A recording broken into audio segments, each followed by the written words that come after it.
پہلی بات عقیدے کی اصلاح کریں اور اس میں کوئی پل پلا پن نہ ہو. عقیدہ صحیح نہیں ہے تو کوئی عمل قبول نہیں ہے, کوئی نیکی قبول نہیں, ہر شے برباد ہے.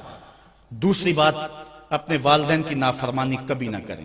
امام راضی نے لکھا ہے کہ ایک گناہ ایسا ہے جس کی سزا آخرت میں تو ملتی ہی ملتی ہے, دنیا پر بھی ضرور ملتی ہے, اور وہ والدین کی نافرمانی ہے.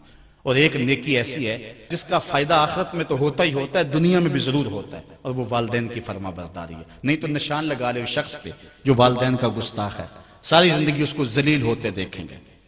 اور اس شخص پہ بھی نشان لگا لے جو والدین کا فرما بردار ہے, زندگی میں آپ اس کی پگڑی کو کبھی جھکا ہوا نہیں دیکھیں گے.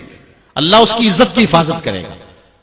اور والدین کے لیے جو شخص روزانہ دعا کر دیتا ہے, میں نے کتب میں پڑھا ہے, ساری زندگی اس کے رزق میں بے برکتی نہیں آتی.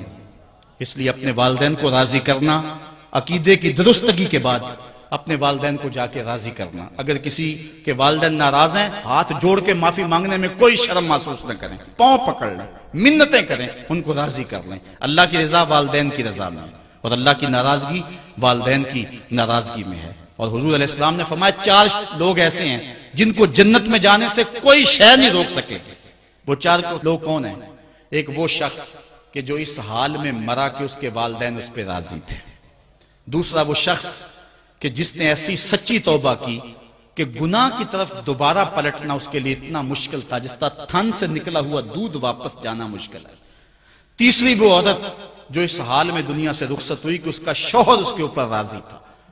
اور چوتھا وہ شخص کہ جس کے بال بچے زیادہ تھے, ذرائع آمدنی تھوڑے تھے, لیکن اس کے باوجود اس نے اپنے بچوں کے پیٹ میں حرام کا ایک لقمہ نہیں جانے دیا.